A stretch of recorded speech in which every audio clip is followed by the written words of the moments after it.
शासन सारो, जैन धर्म का जो सार है, 14 पुराण जो समुधारो, 14 पूर्वों से जो प्राप्त हुआ है, जस मनो नमकारो, जिसके मन में, जिसके भीतर में ये नमकार होता है, संसारो तस् किम कुणई, वो संसार में डूब नहीं सकता, वो भ्रमण नहीं कर सकता, वो दुख नहीं पा सकता। जिसके भीतर में, जिसके मन में ये नमकार मंत्र होगा, उसका तो उद्धार होगा ही होगा। बंधुओं, ऐसा यह नमोकार मंत्र है, इसके ऐसे अद्भुत महिमा है। जैन धर्म में कई शाखाएं हैं, और बता दूं, सबके अपने अपने शास्त्र हैं, लेकिन नमोकार मंत्र सभी शाखाओं में वही है। थोड़ा व्याकरण के दृष्टि से तो भेद है, वो भी मौका आएगा तो मैं समझा दूंगा। अभी तो बात इतने कि जैन धर्म की सभी परंपराओं में नमोकार मंत्र समान श्रद्धा से, आस्था के साथ में माना जाता है। दुनिया में 3 मंत्र सर्वाधिक चर्चित है। जैन धर्म का नमोकार मंत्र, वैदिक धर्म का गायत्री मंत्र, सनातन धर्म में जितना भी, चाहे सनातन धर्म में कितनी शाखाएं हो, कितने भेद हो, अलग अलग सारे, उनके अपने क्रियाएं चर्याएं सारी अलग है, लेकिन गायत्री सारे जपते हैं, गायत्री पर सबकी श्रद्धा है। तो वैदिक धर्म के अंदर गायत्री मंत्र है। बौद्ध धर्म में त्रिशरण मंत्र है, उसका नाम है त्रिशरण मंत्र, त्रिशरण मंत्र, 3 शरण जिसमें ली जाती हैं, उनके यहाँ त्रिशरण मंत्र। ये 3 मंत्र संसार में प्रसिद्ध हैं। बाकी और अपनी परंपराओं के नाम हैं, शब्द हैं जो लिए जाते हैं, दिए जाते हैं, जिसकी जैसी अपनी मान्यता है वो रहे। मैंने 3 मंत्रों की बात आपके सामने की, तो नमोकार मंत्र जो है यह महान मंत्र है, जैन धर्म का ये सार है और अद्भुत और महान है। बंधुओं, अब इस मंत्र की थोड़ी सी बात समझने की कोशिश करते हैं। इसका नाम है नवकार मंत्र महामंत्र। अब नाम तो फिर कई होगी, कई कैसे होगा? नवकार मंत्र, नौकार मंत्र, नमोकार मंत्र, ये तो कई नाम हो गए इसके। बंधुओं, सारे सार्थक नाम है। नमोकार मंत्र और नमस्कार मंत्र, ये इसके नाम है। नमोकार जिसमें नमो नमन किया जाए। हाँ जी भाइयों, श्रावक श्राविकाओं, जिसमें क्या किया जाए? नमन किया, नमन किया जाए, वह नमोकार मंत्र। नमोकार, नमो नमन किया जाए जिसमें, वह नमोकार मंत्र है। नमस्कार मंत्र का इसमें नमस्कार किया जाए, वह नमस्कार मंत्र है।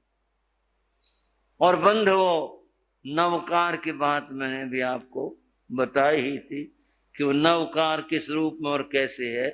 इस तरह यह मंत्र नमोकार मंत्र कह करके जिसको हम पुकारते और बुलाते। जैन धर्म के जो साधना है वो नमो से शुरू होती है।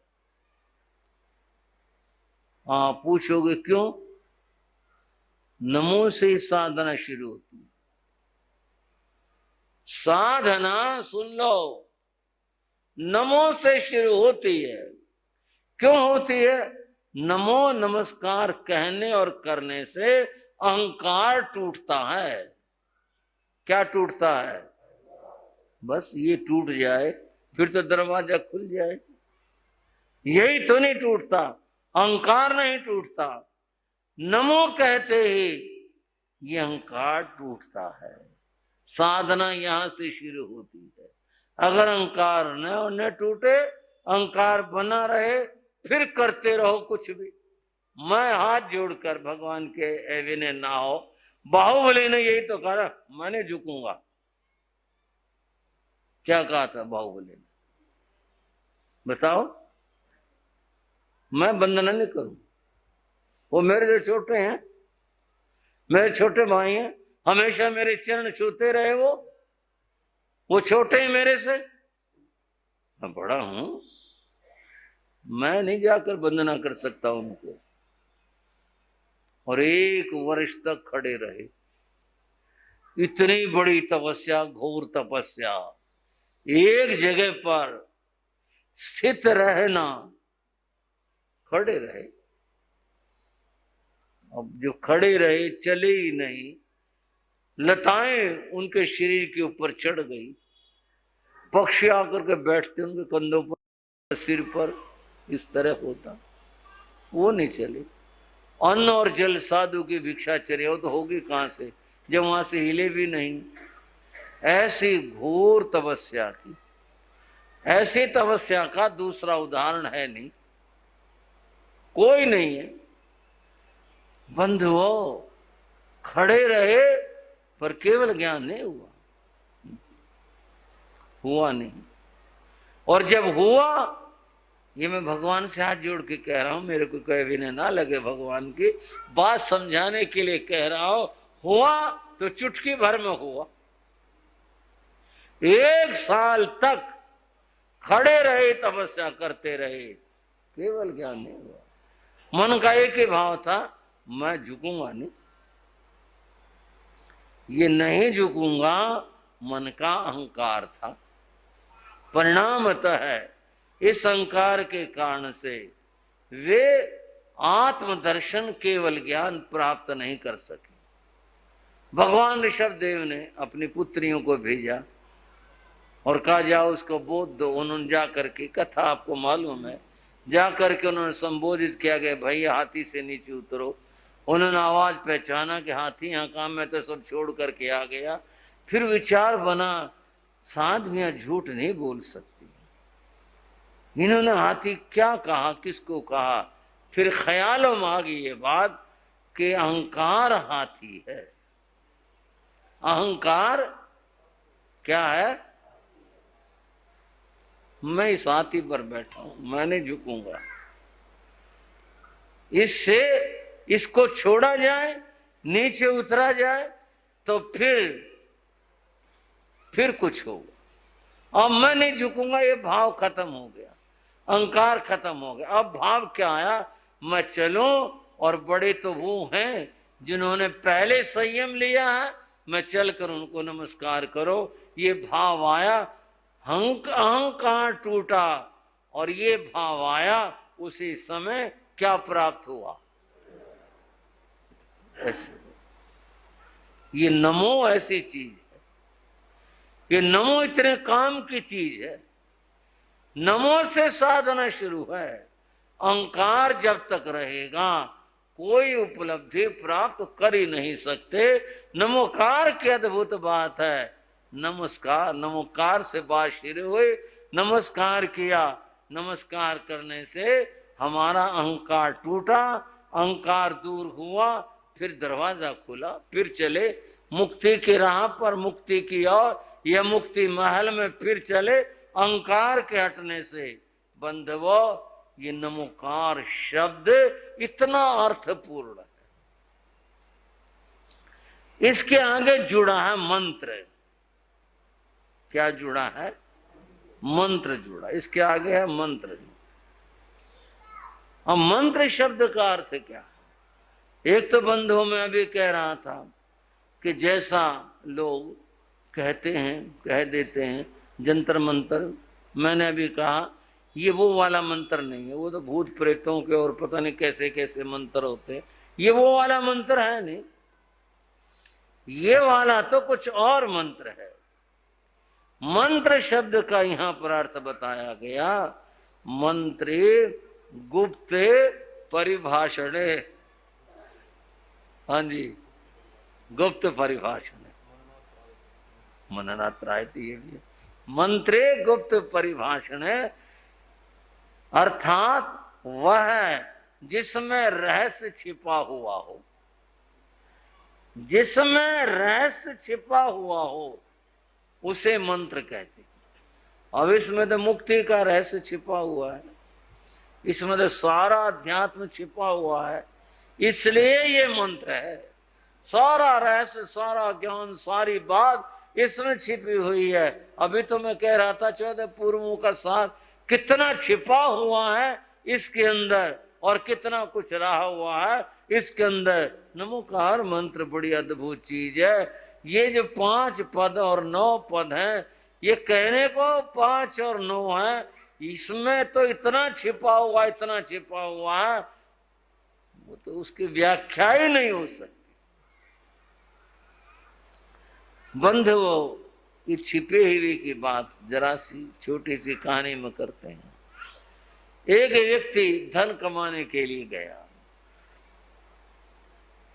घर में उधर नहीं काम चला, घर गांव में, तो वो गया दूर दराज में गया, कहीं किसी शहर में।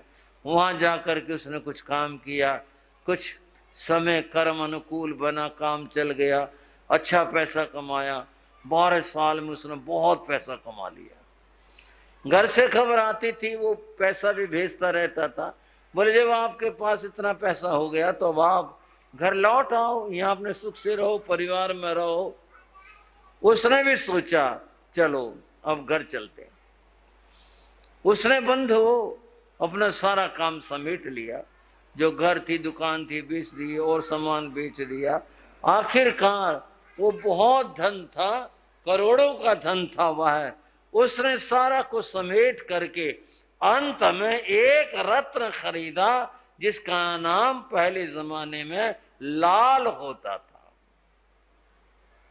उसकी कीमत उस जमाने में साहित्य में 9 करोड़ बताई। उसने एक वो खरीद लिया, क्योंकि धन ले जाना तो घर गांव तक बड़ा मुश्किल था। उसने एक रतन वो लाल खरीद लिया। खरीद करके उसने किसी कपड़े में पुराने मैले पटे बांध लिया, और रास्ते में चोर डाकू परेशान न करें, उसने फटे पुराने मैले भिखारी जैसे कपड़े पहन लिए और पहन करके वहां से वो घर के लिए चला। चलने से पहले उसने खबर कर दी कि मैं अपना सारा सामान ले करके घर पर आ रहा। बड़ी खुशी थी घर वालों को, और भाई फलाने दिन पहुंच जाएगा, ये भी एक बात तय हो गई थी। वहां पड़ा, वहां इस तरह लगा करके पहुंच जाएगा। घर वालों ने पड़ोस में भी कह दिया कि भाई वो हमारा बेटा भाई वो आ रहा है। बड़ी खुशी की बात, भाई बहुत अच्छी बात, बधाई आपको। अड़ोसी पड़ोसी और सारे घर वाले जिस दिन उसको पहुंचना था लेने के लिए वहां गए, गांव के बाहर जाकर के खड़े हो गए। आएगा, उन घर वालों के दिमाग में क्या बात थी, भाई बहुत पैसा कमाया है, लेकर आएगा, रथ में बैठा हुआ आएगा, हाँ, और देखो कितना क्या लाएगा, क्या सामान होगा। वो इस कल्पना में थे, वहां खड़े हुए थे, और वो व्यक्ति वहां पहुंचा, बिल्कुल दरिद्रता की मूर्ति। घर वालों ने, पड़ोसी ने देखा ये क्या हुआ। इधर कह रहा था मैंने बहुत धन कमा लिया, बड़ा कुछ, और वहां बता रहा था अपने पास तो बड़ा कुछ है, हाथी घोड़े ये आ गया। घर वालों को बहुत ख्याल हुआ। पड़ोसियों ने भी कहा भाई तुम यूं कह रहे थे, बहुत अच्छा काम चल गया, वहां बड़ा पैसा कमाया, ये क्या हुआ। घर वाले यूं बोले, झूठ बोलना जरूरी था भाई, कुछ पैसा नहीं कमाया तो हम तो कुछ नहीं कह रहे थे, भाई चलो भाग्य की बात है, नहीं कमाया, लेकिन तूने कहा रथ भी अपने पास है, घोड़े भी अपने पास है, सोना चांदी और पता नहीं क्या क्या है, तू इतने झूठ बोला करता, अब क्या। बोले अपने पास सब कुछ है, हाथी घोड़े भी है, मकान भी है, दुकान भी है, मैं सब लेके आया हूं। बोले वे पागल हो गया, ये तो पागल हो गया। अब पागल को जिस हो जाए ना, वहम हो जाए उसका तो फिर कुछ नहीं। अब यही बात होती है। बहुत दुख हुआ घर वालों को, पड़ोसी भी अपना फूट के चले गए, क्या करे भाई, ये तो दिमाग खराब हो गया इसका। वहाँ गया था धन कमाने के लिए, पागल होके लौट आया। घर आ गया, घर वाले वही उपालंब देते रहे। बोले भाई अपने पास सब, बोले है कहाँ, बोले मेरे जेब में है सब कुछ अपने पास में। उनकी समझ नहीं आई। दूसरे दिन वह घर वालों को लेकर के उस बाजार में गया जहाँ रत्नों का जवाहरात का काम था। वहां जाके किसी ऊंची अच्छी दुकान पर वो रत्न दिखाया। उस जोरी ने देखते कहा ये तो लाल है। बोले हाँ जी। क्या करना है, बेचना है क्या? बोले हाँ जी। बोले 9 करोड़ रुपए का है ये, ले आओ। किसमें भर के ले जाओगे धन, ले आओ। उसने जो लेना था, जितना लेना था, जमा कराना था, जो कुछ था वो लिया। और वो घर वाले देखें ये क्या हुआ। और जब धन मिल गया, बोले भाई बैठ के चलेंगे, रथ में रथ लाओ, अपने पास धन बहुत है। रथ लिया है और लिया है, अच्छे कपड़े, बढ़िया कपड़े, सब खाने पीने का, पड़ोस में बांटने का बड़ा कुछ सामान। और उसमें बैठ करके आ गए। वो बोला थाना मेरी जेब में। सारा सामान कहाँ था? मेरे जेब में था। उस एक रत्न में था। जैसे उस एक रत्न में सब कुछ भरा हुआ था, ऐसे ही ज्ञान का रहस्य, आत्म रहस्य, पूरा अध्यात्म रहस्य, सब कुछ जिसमें भरा हुआ होता है, भरा हुआ है, वह मंत्र है। और यह नमोकार मंत्र है जिसमें सारा ज्ञान, सब कुछ भरा हुआ है। बंधुओं, ये नमोकार ऐसा है, इसमें सब कुछ है। और इस चर्चा में एक बात और कहता चलूं, तिलों का सार तेल होता है। तिलों का सार जो है क्या होता है? यहां भी एक बात बता दो आप, तिल से जो प्राप्त होता वो तैल होता है।